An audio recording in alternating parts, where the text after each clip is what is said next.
浣花溪无论是白天还是晚上，都不允许他这个惹是生非的人来这儿洗丝。花郎君，众所周知，蜀锦染丝唯有在浣花溪中漂洗过，才能色艳有光，才能称得上真正的蜀锦。浣花溪就是染户的命。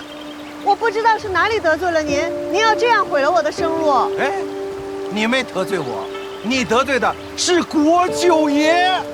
如果再允许他在这儿洗丝，国舅爷就会认为我们是一起的，保不齐哪天就来找我们的麻烦。敢问，谁能顶得住国舅爷的怒火啊？这浣花溪数百年来都是各家共用，他不姓花。哎，我没说他是花，我是为了大家的营生，我们花家甘愿做这个恶人。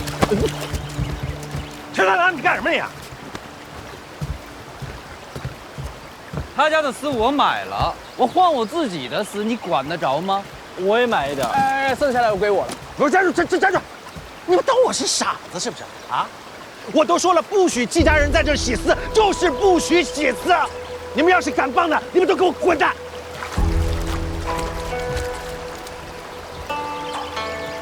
踹死你！好了。不让你们洗丝，定是花想荣自作主张。花掌柜若是知道了，他肯定不会拦着你们的。他想孤立的只有我。哎呀，乌龟炖王八都憋着一肚子坏水呢。那女的也不是什么好东西，她就是想借着这个事儿压我们的价格。她要不压的话，我陈豆给你倒着写。三郎，去火的，吃点吧。我不吃。哎，大郎，你那盒子里都是药啊？对啊。你们别看我长得壮实啊。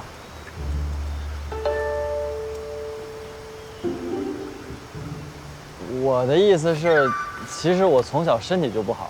我阿娘说了，药一定要常备，以备不时之需。这瓶是舒心活血的，这一瓶是护肝养胃的，这一瓶是安神养胎的。养胎啊？那你阿娘对你要求好高哦。不是，药不分男女，都是有用的。你们都吃点。我要养胎的爪子。三郎吃点药吧。哎呀，我吃什么吃啊？我想吃他的脑壳，我想啃他一个金光灿烂，啃他一个四脚朝天，啃他一个七荤八素。此事是因我而起，是我连累了大家。哎呀，你这说的又是什么话呀？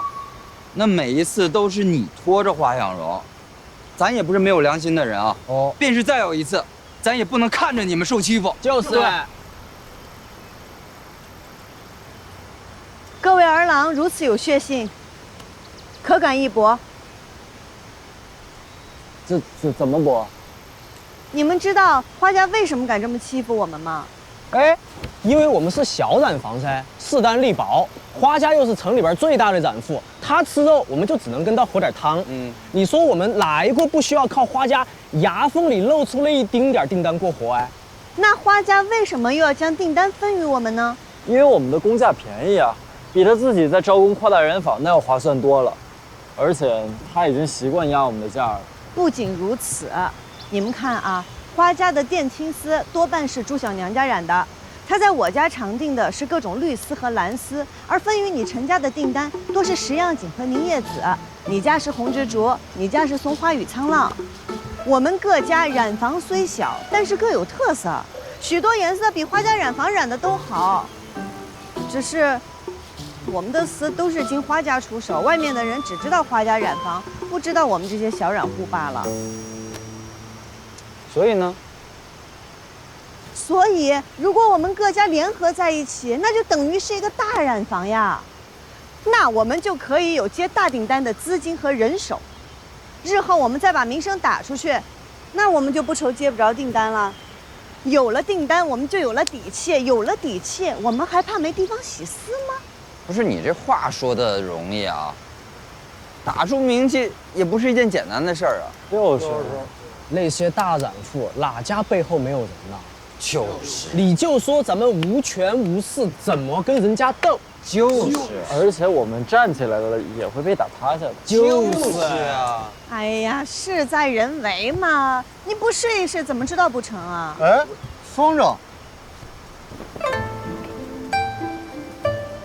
哪个傻子现在还有心情放风筝啊？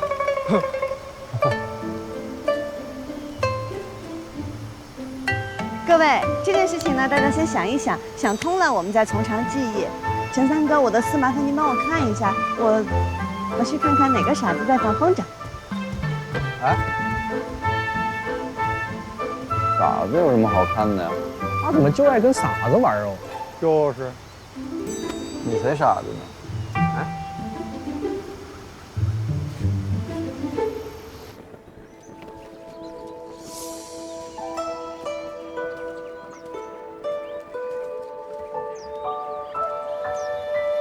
张二哥哥，你今日怎么有空出来啊？你的景治都如何了？别以为给我点甜的便能护你。你跟十四郎的事儿我都听说了，我还特意给你拿了药。这么看下来，你也没受伤啊。我就说嘛，那你跟别人冲突，一般受伤的都是别人才对。谁说我没受伤？伤在里头，你得凑近了瞧瞧。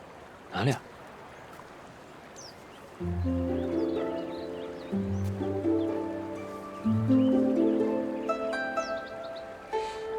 我就知道你骗我，那染料的味道我都闻见了。不是说怕红色吗？怎么还往脸上抹呀？我只是怕流动的红，像血水一样涌动的红，不是什么红都怕的。好了，说正事儿吧。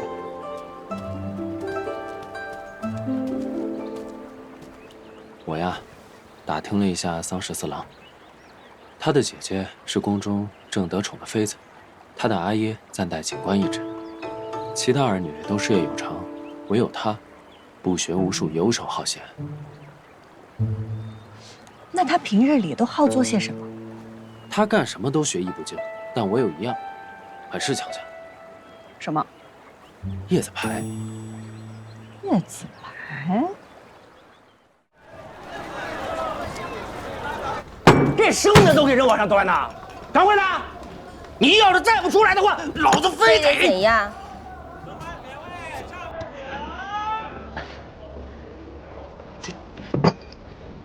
老板娘是吧？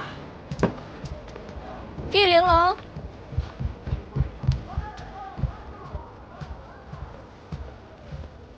哎，你干什么呀？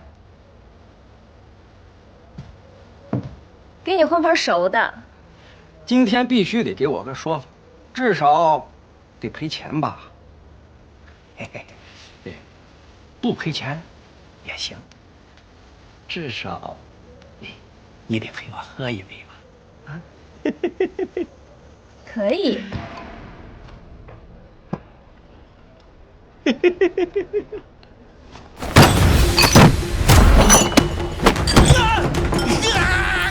敢去我这儿，为何将岳不还？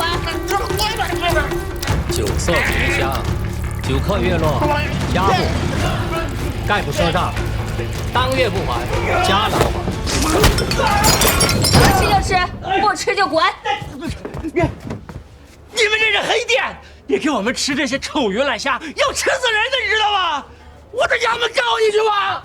昔日王相出任西川节度使时，曾于酒馆用饭，亲口大赞这愉快。花落金缕明玉净，不逊风月过江南。王相大家称赞的，客官却不屑一顾，说这不是人吃的东西。如此诋毁王相，也不知道到了衙门，那板子会先打谁。我为什么要听你的？我若是你，便乖乖把钱付了，赶紧跑回家躲起来，等这事儿大家都忘了再说。我再也不来了！我再也不来了！打扰各位雅兴，今日一应酒品，通通9折。谢于掌柜，谢于掌柜。小二，来，给我们来壶酒。来了。这王相什么时候夸过我这儿的愉快啊？我瞎说的，反正他们平日里也见不着王相，就算是见到了，他们也只会问公明。谁会问这等小事？找有事儿。你听说我跟桑十四郎的事儿了吗？英明远播，纪晓娘子不畏强权，勇斗恶霸国舅爷。想不想一起英明远播？地盘借我2天，再借我点钱呗。借钱？你看我这店冷清的，一天到晚没几个客人，我哪有什么闲钱借你？你就先借我，我保你接下来店里坐满客人，日进斗金。你是有法子对付花家，还是对付桑十四郎？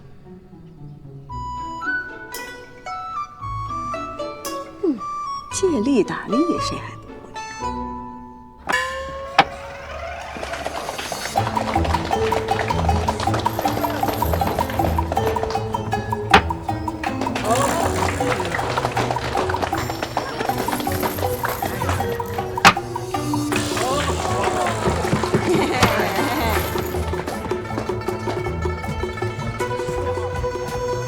哎呀，承让啊！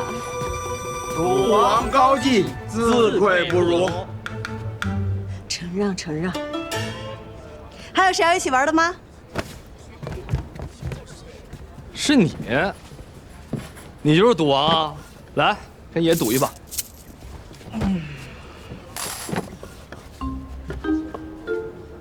哎，跟你说话呢，没听见啊？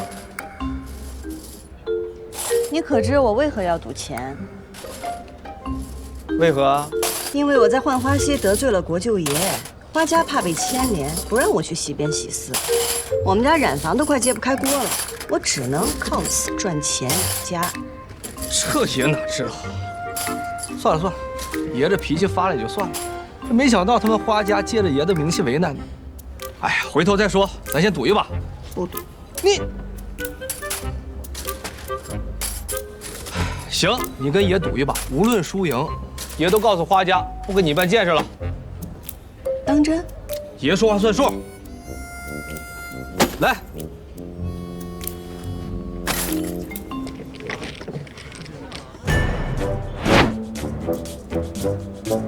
赌大小，不限轮次，每局20文，直到把对方桌上的钱赢光为止。依你。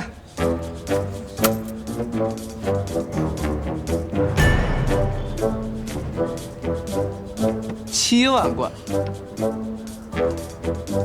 8万。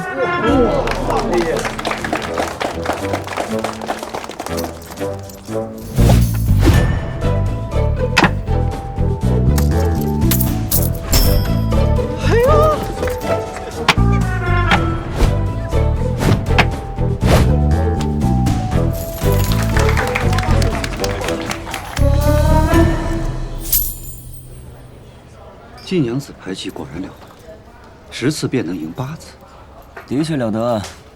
想赢便赢，想输便输。什么意思？什么意思？吃点东西再喝，免得伤身。看你这衣裳，不靠杨家，也没挨饿。多年未归。没想到第一个认出我的人，竟是阿姐。1日3餐，1日千里，走马江湖，自在快活。来，阿姐，有劳阿姐挂念。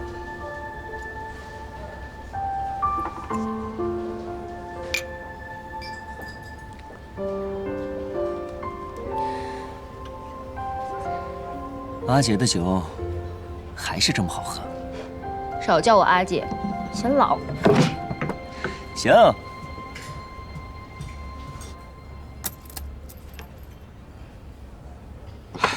晦气。歇会儿。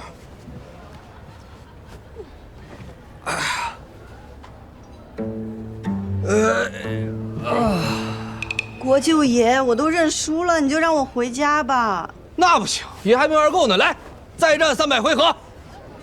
兔崽子！这个兔崽子！老子让你回来！你跟我惹事！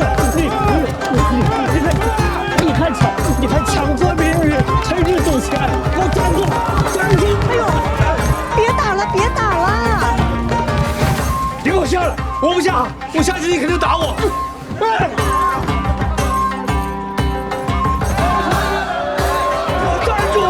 桑长史，您误会了，我与国舅爷在这儿不是为了赌博，是为了吸引人潮，好做生意。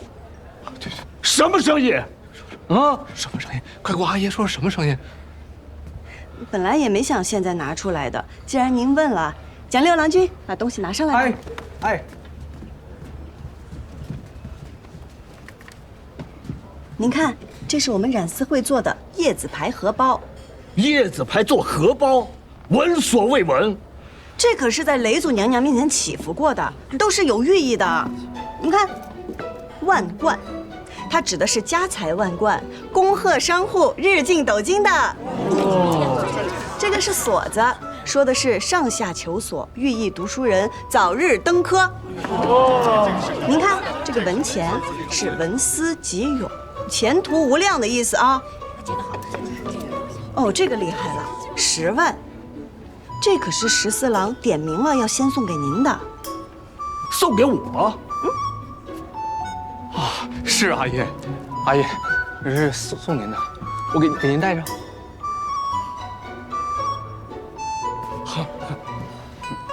这10万便是万10，谐音万无一失，是祝您身体健康、长命百岁，是14郎的一片孝心。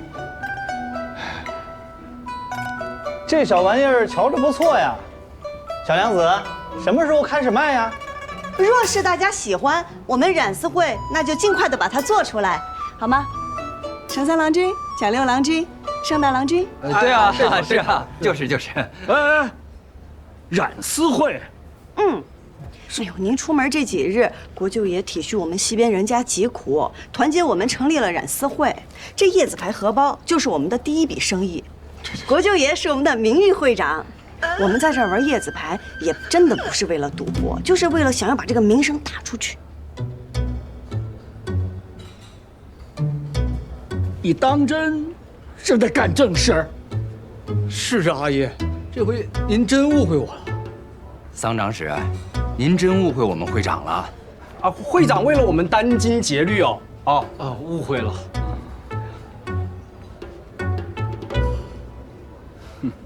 有点意思。别欺负人，也别让人给欺负了。阿爷慢走，慢走。哎，诸位客官，若是喜欢我们染丝会做的这个叶子牌荷包，现在便可以下订单，前50人半价。桑长史身上那款工艺复杂，可能现在没有这么多，只有30只，先到先得。我来。我跟你说，想要的话到我这儿来签单啊！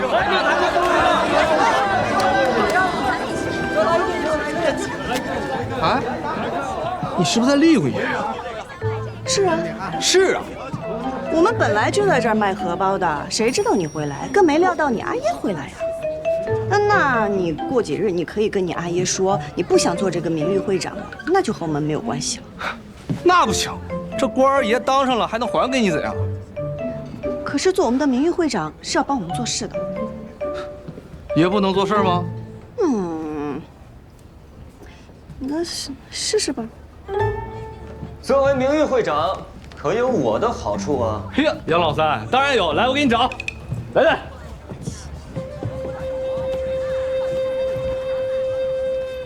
我想与季娘子赌上一场，谁若输了，便应对方一个条件。好啊。哎，十四，你是什么会长来着？名誉会长。难怪没人听你的，徒有其名，没有实权。该不会他从一开始就是在诓你吧？你看啊，你阿耶为何来得这么巧？这么巧，他们就是今日赌。我与你赌。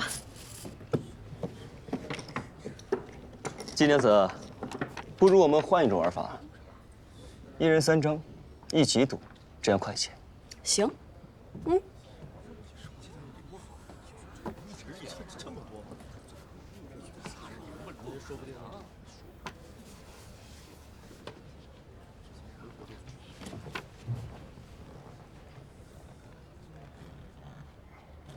金娘子，请吧。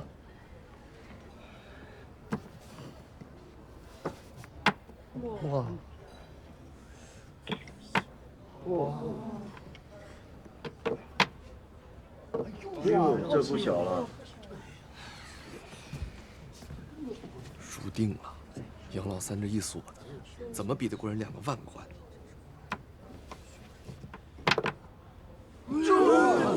行啊！这不得了呀！是啊！哇！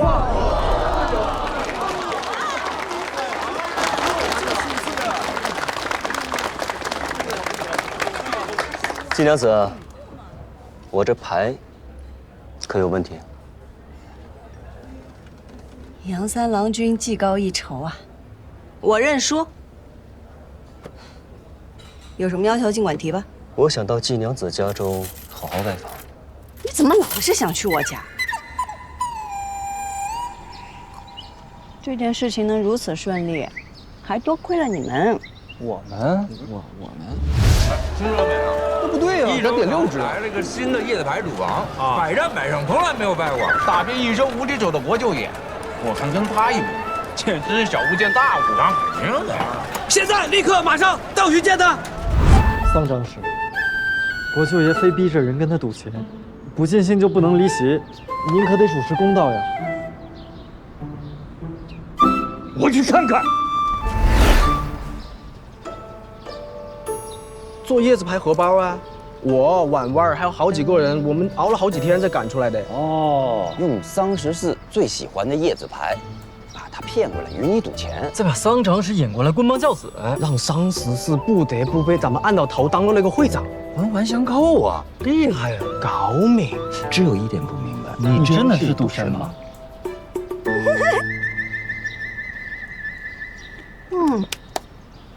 扒锁子。嚯，嘿5万贯，7文钱。哇！其实他们每张牌经过手汗、酒气、茶渍的磨损，在颜色上都会有一些细微的不同。我就是靠变色记住牌的。行吧。那接下来咱们做什么呀？那自然是有仇报仇，有怨报怨喽。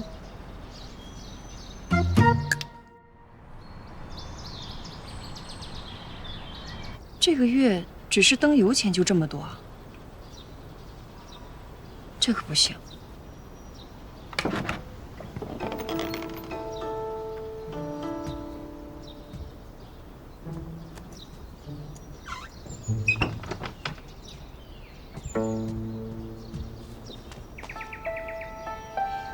省着点用，早点把钱还上，这样英英也不那么累。咻！吓死我了！又想偷溜出去？你真要见那上回？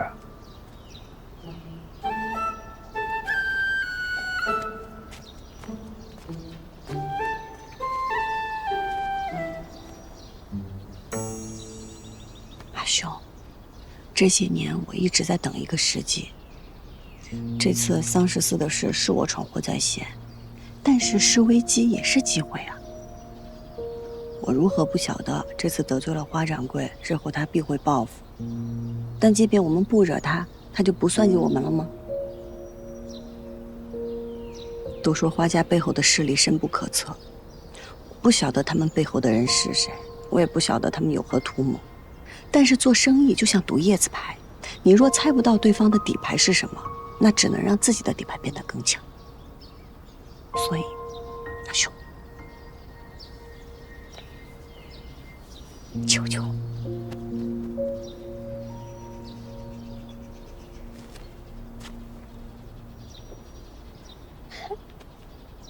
谢谢阿兄。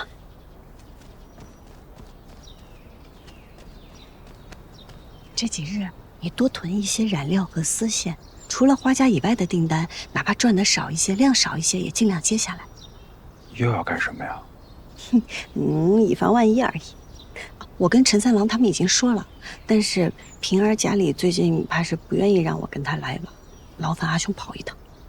囤染料倒无妨，可华掌柜霸占着浣花溪，本就无处染丝。阿兄，信我，很快咱们就有地方洗丝了。季莹莹，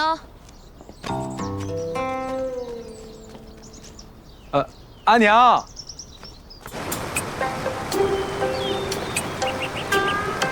岂有此理！竟敢抢占地盘，不让咱们染丝会洗丝。那是之前，这不是您来了吗？我看他们谁敢。放心，只要有爷在，爷罩着你们，看哪个敢找就麻烦。自然自然。来了！金人能过来了。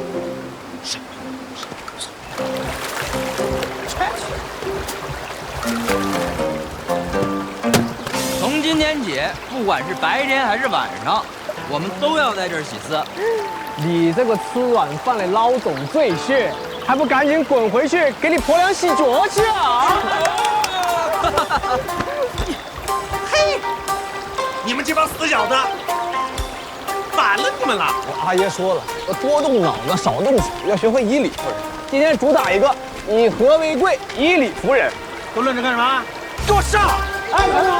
等等，我告诉你一下，咱们从今儿个起是国舅爷罩着的，你动一下我们试试。我告诉你，在西上，我是这个国舅爷就是个屁，还国舅爷，给我打！你敢骂国舅爷？国舅爷，咱还以理服人吗？敢骂国舅爷？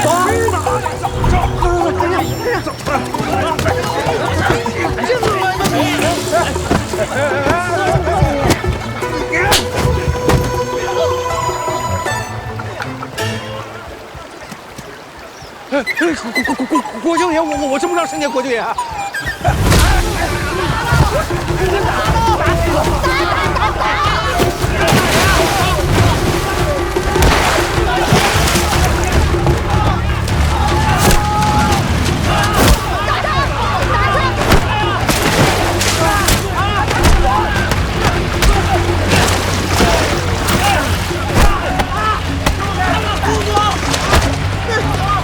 花小柔，你也有经验。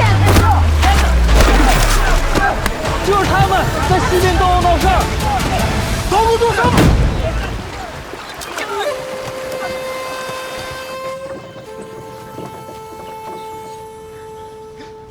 你给人看看坏没坏？都出血了，都出血了！出血了！华小柔，你好大胆子！你给当朝国舅爷都打出血了，你好大胆子你！国舅爷，我真不知道是你，要不然借我100个胆我也不敢。他不仅打你，他还骂你。你闭嘴！骂你了！你闭嘴！我想起来了，你骂我是个屁！我告诉你，哦，他还骂你是坨屎。你还骂我是个屎！你是不是活腻了？闭嘴！阿姨，你给我闭嘴！不是他打出血了都！跪下！我叫你跪下！还嫌不够丢人是吧？啊！你跟我过来。是。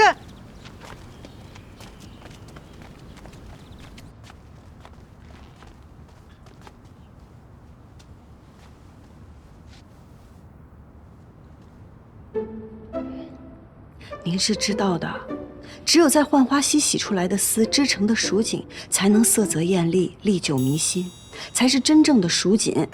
多年以来，各大染户强行占地，向来民不举，官不究。如今西边的事儿被国舅爷挑了起来，这日后怕是被有心之人利用。娘娘在宫中正蒙盛宠。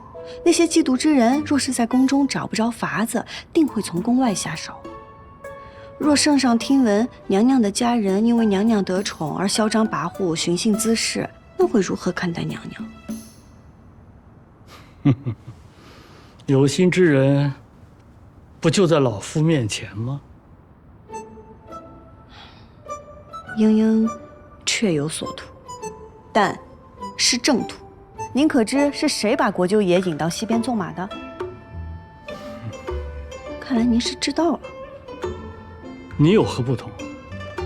我能教14郎君改邪归正，做一个顶天立地的好儿郎。就凭你，你有什么办法？想来我季家如今是何光景，英英是何为人，长史上次一见之后，想必已经调查清楚了吧？哼哼，浣花溪辣娘子，本官就是看在你还有几分担当。说吧，你想怎样？这事儿是因为在浣花溪抢地盘引起的，牵扯蜀锦便格外敏感。可若这浣花溪本就属于大家，不允占地，那14郎君只不过就是去溪边玩，打了个架罢了。你是说，只求长史能立新规，道明浣花溪各家共用，不允占地洗私。你觉得我立了，他们便会听吗？哪家在溪边染丝占地的大户背后没有人呢？您立了是您的态度，他们不听是他们藐视律法。我立了，就代表你背后也有人了，他们至少可以不再敢赶你，对吧？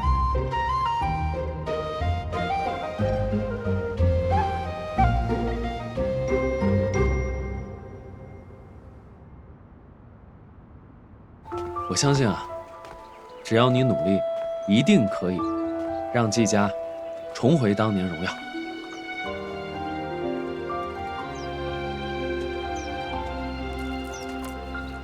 这是我自己绣的，送给你。怎么，你不要？你嫌我绣的丑？我表现的这么明显吗？赵修元，给我，给我。不给。我的意思是说，我怕我做不到腰缠万贯。你知道我为什么要送你这个吗？因为你不缺文钱，你本就文思泉涌，前途无量。你也不缺锁子，不缺10万，因为你本就上下求索，万无一失。钱是没有了，送你幅画吧。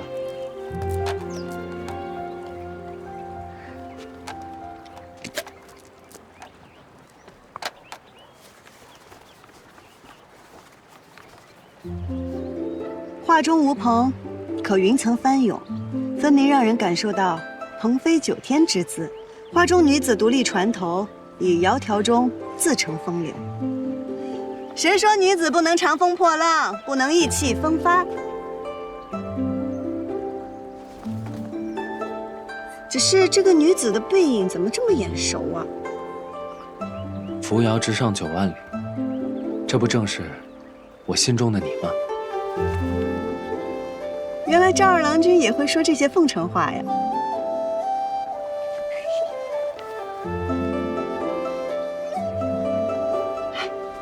我们将这画织成锦吧。这云、水、船，还有这女子，若是认真的话，不难织出，只是很难织出整幅画的浩瀚之感呢。若是用5重梭呢，增加更多的混色，黑白丝搭配数目不同，便可交织出深浅不一的灰色，可以用作云霞和水浪的阴影。阴影不错，但是若只有黑白的话，会显得整幅画死气沉沉。用平稳和斜稳交替织，这样才有可能织出大自然的流动之感。用主色数目增减来过渡色彩流动，用平斜断为基础，织出凹凸之感，再用不同的色彩凸显明暗变化。如果是这样的话，真的有可能织出整幅画的浩瀚之感。好，那我现在就回去调丝配色，我绣出来先试试。哎，你不是还有重要的事要做吗？那件事现在便只剩等了。再说了，这也是很重要的事啊。来吧。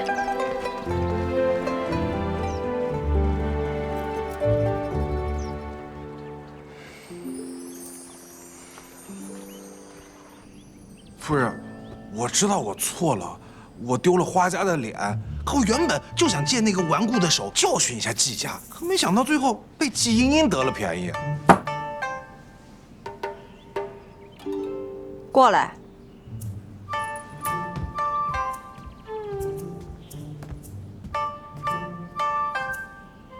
坐下。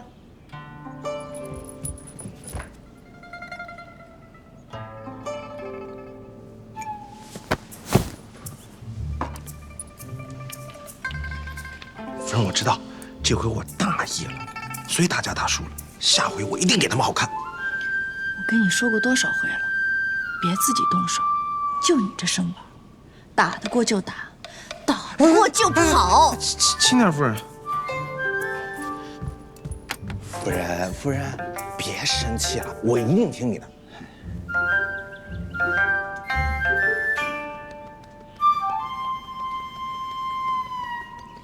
一会儿去给我备车，我要出去一趟。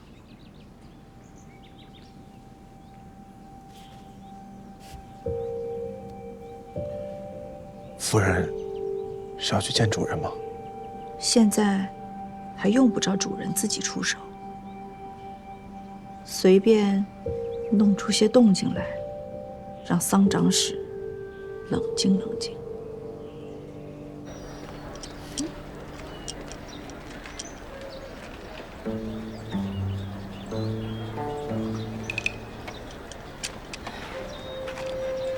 看季娘子这脸色，是不欢迎杨某在此。不过可惜了，愿赌服输，你该不会要食言吧？自然不会。杨郎君，那边请。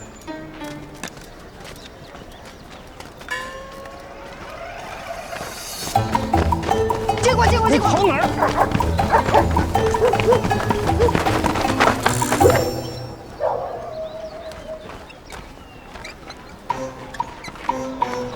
杨某读书少，但也知道这邪路是不通正常的。您有所不知，我季家的规矩是越尊贵的客人越要在僻静处招待。郭奎，你可不许咬它哦，小心哦，它有毒。你叫郭奎？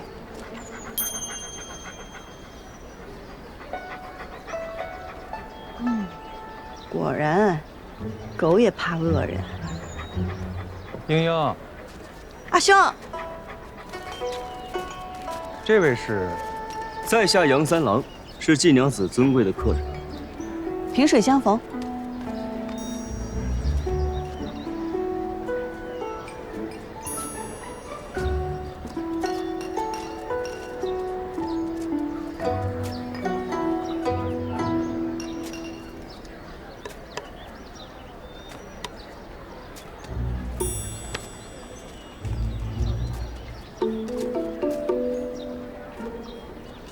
阿兄，阿娘在家吗？我一直在屋内支机，不怎么去过家。不过按照往日而言，阿娘此刻应该出去才对。太好了。阿兄，给这杨三郎君倒碗水吧，他就喜欢喝咱们家的水。哦，好。哎，不急不急，杨某此番前来，并非是要讨水喝，而是为了拜访一位故人。故人？哪位故人？杨某记得季国父当年斗锦夺魁，以一幅蜀红锦博得满场喝彩，我也被其风姿折服。数年过去，辗转反侧，仍是难以忘怀。可谁能想到呢？如今却早已是物是人非。杨三郎君不只是为了来叙旧的吧？季兄跟着季国父多年，耳濡目染，定是得了几分真传吧。不怕杨三郎君见笑，季某与冉丝一道，天分平平，不如我们家英英。家里的丝大都是英英染。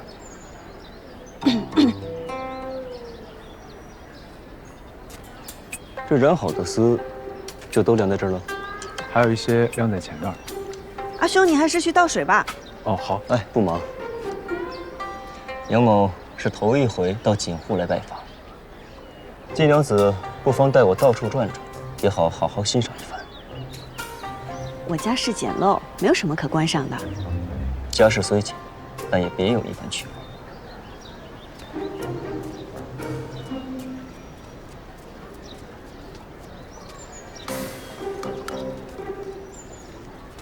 倒水。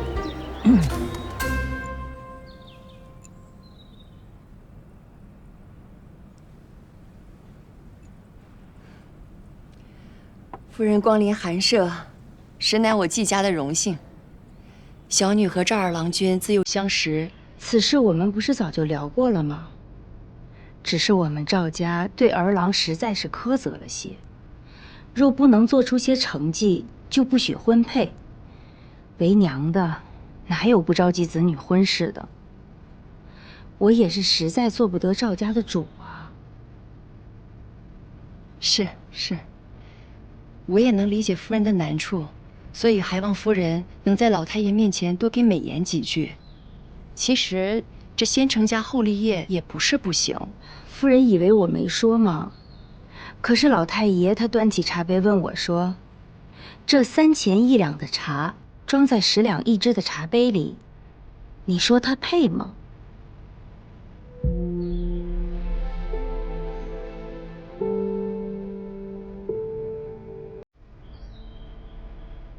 我迎面风过，跌进尘埃，却在尘埃中开花结果。浣花溪畔的粉末，牵引飞花指尖落。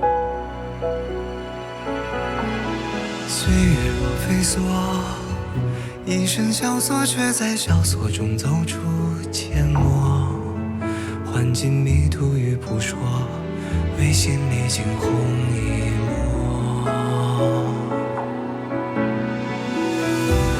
如何用最渺小的你我支撑最人生锁，去证明那翱翔绯色是我。红色如诗月，红似无言，深埋岁月的思念，将爱恨投作万千年，呈现曾经落尾的执念。红色如火焰，红丝如烟，踏过千山也未眠。爱在风中破了茧，于人世间绽放最红的颜。